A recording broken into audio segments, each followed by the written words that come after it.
1921 ইংরেজিতে আজকের এই দিন 21 মেতে হাজার হাজার শ্রমিকরা মুলুক চলো আন্দোলনের মাধ্যমে ব্রিটিশ শাসনের বিরুদ্ধে প্রতিবাদ করেছিলেন। 1921 সালের 21শে মে মুলুক চলো আন্দোলনের হাজার হাজার শ্রমিক শহীদ হয়েছিলেন। সেই সব শহীদদের শ্রদ্ধা জানানো হয় শিলচরে। মঙ্গলবার শিলচর হিন্দি ভবনে মুলুক চলো আন্দোলনে যারা শহীদ হয়েছেন তাদের শ্রদ্ধাঞ্জলি অর্পণ করেন বিশিষ্টজনেরা। বক্তব্য রাখতে গিয়ে রাজদীপ গোয়ালা সহ অন্যান্যরা বলেন, আজকের দিনটি চিরস্মরণীয় হয়ে থাকবে তাদের জন্য। 1921 ইংরেজির 21শে মের আজকের দিনে হাজার হাজার শ্রমিকরা মুলুক চলো আন্দোলনের মাধ্যমে ব্রিটিশ শাসনের বিরুদ্ধে প্রতিবাদ করেছিলেন এবং আজ 103তম বর্ষপূর্তি উপলক্ষে বিভিন্ন অনুষ্ঠানের আয়োজন করা হয়েছে বরাক উপত্যকায়। এখানে উপস্থিত হয়েছি আমাদের হিন্দি ভবনে। এখানে আমাদের 1921 ইংরেজিতে আজকের এই দিন 21 মেতে হাজার হাজার শ্রমিকরা মুলুক চলো আন্দোলনের মাধ্যমে ব্রিটিশ শাসনের বিরুদ্ধে প্রতিবাদ করেছিলেন এবং আজকে 103তম বর্ষপূর্তি উপলক্ষে আমরা এখানে আয়োজন হচ্ছে। আজকে সকালে আমরা বরাক চা শ্রমিক ইউনিয়নের অফিসে শ্রদ্ধাঞ্জলি সভা করেছি। তারপরে রামকৃষ্ণনগর কলেজে একটি সভার আয়োজন হয়েছিল, শ্রদ্ধাঞ্জলি অনুষ্ঠান আয়োজিত হয়েছিল। ওখানেও আমরা সবাই উপস্থিত ছিলাম এবং সন্ধ্যাবেলা আমরা এখানে আজকে বরাক হিন্দি সাহিত্য সমিতির এবং অন্যান্য আয়োজক মণ্ডলীরা অনেকেই আছেন এখানে, সবার মাধ্যমে আজকে এই আয়োজনটা হচ্ছে।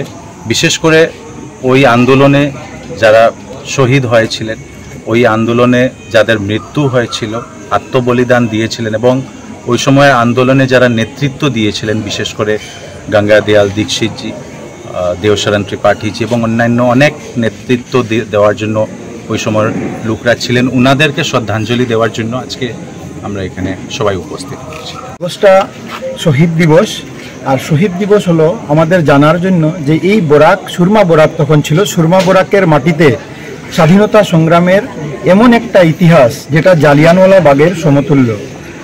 কিন্তু ব্রিটিশদের আমরা জানি ওদের স্বাভাবিক যে প্রক্রিয়া ছিল, ওই হিসাবে এই বিরাট স্বাধীনতার আন্দোলনকে ওনারা ওদের যে লেবার এনকোয়ারি কমিটি রিপোর্ট বলুন বা চা বাগান মালিকরা যারা ছিল ওদের রিপোর্টে ওরা এটাকে চোরগোলা এক্সোডাস বা মহা নিষ্ক্রমণ বলে লিখেছে।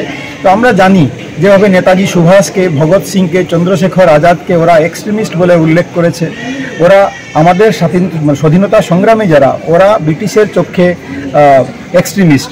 তো আমাদের আন্দোলনকে যেভাবে সিপাহী বিদ্রোহকে এত বড় আমরা জানি যে সিপাহী বিদ্রোহ বস্তুত প্রকৃতপক্ষে সিপাহী বিদ্রোহ হলো ভারতের স্বাধীনতা সংগ্রামের প্রথম লড়াই, কিন্তু ব্রিটিশরা এটাকে সিপাহী বিদ্রোহ, সিপাহী মিউটিনি বলে ছোট করেছে।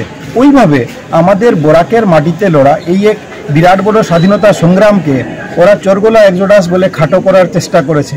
কিন্তু আজকে সময় হয়েছে, যদিও 103 বছর অতিক্রান্ত হয়েছে, এখন ধীরে ধীরে ইতিহাসের পাতা খুলছে। আমরা জানছি এমন এক বিরাট বড় ইতিহাস যেখানে চোরগোলা ভ্যালি থেকে আরম্ভ করে প্রথম 750 শ্রমিক, তারপরে 30,000-এর উপরে শ্রমিক ব্রিটিশদের তখন যে অত্যাচার, যে বিধি ওদের বাধা নিষেধ ছিল, সবটাকে ওরা উপেক্ষা করেছে। ওদের উপরে ওয়ার্কম্যানস ব্রিক অফ কন্ট্যাক্ট একটা ছিল, ওইটাকে ওরা উপেক্ষা করে ব্রিটিশ শাসনের, কোম্পানির বাইরে গিয়ে ব্রিটিশ শাসনকে উপেক্ষা করে যে নেতৃবর্গ ছিলেন, পণ্ডিত দেবশরণ ত্রিপাঠী, গঙ্গা দয়াল দীক্ষিত, রাধাকৃষ্ণ পাণ্ডে, গোপালী সোনার, এই ধরনের, আর ওনাদের সহায়তায় যারা করেছিলেন তৎকালীন নেতারা যারা হরদয়াল নাগ, সুরেশচন্দ্র দেব, এদের সহায়তায় এমন বিরাট বড় আন্দোলন যেটা ছিল আমাদের বরাকের মাটিতে, সেটা আজকের দিনে বিস্মৃত প্রায়। এখন সময় হয়েছে আমাদের প্রজন্মকে, আমাদের আগামী প্রজন্মকে এই বিরাট বড় স্বাধীনতা সংগ্রাম যেটা আমাদের বরাকের মাটি থেকে লড়া হয়েছিল তার সম্বন্ধে জানা, আর ওই শহীদরা যাদের আত্মবলিদান দিয়ে, নিজের প্রাণ বিসর্জন দিয়ে ওনারা আমাদের জন্য স্বাধীনতা ছিনিয়ে এনেছিলেন, ওনাদেরকে স্মরণ করা, ওনাদেরকে যথোচিত মর্যাদা দেওয়া, আর এই আন্দোলনকে ইতিহাসের পাতায় ওর যে যথোচিত মর্যাদা আছে সেটা প্রদান করা, এটাই আমাদের উদ্দেশ্য। কতজন মানুষ শহীদ হয়েছিল? ওদের আপনাদের ব্রিটিশের যে লেখা, ওরা চাঁদপুরের ঘটনায় ওরা লিখেছে 400-500 জন কোনো রিপোর্টে, কিন্তু ইতিহাসকারের কথা দেখবেন কোনোখানে এটা 1700 থেকে 1800 অবধি লেখা হয়েছে। এই পরিসংখ্যান যদি আমরা নিই তখন আমরা দেখি কোনো না কোনো অবস্থা এটা জালিয়াওয়ালা বাগ থেকেও যদি আমরা মৃত্যুর সংখ্যা দেখি হয়তো অধিক আছে, কম নয়। এখনকার মতো বিদায় নিচ্ছি। পরবর্তী অন্য সংবাদ পেতে আমাদের সাথে থাকুন। ধন্যবাদ।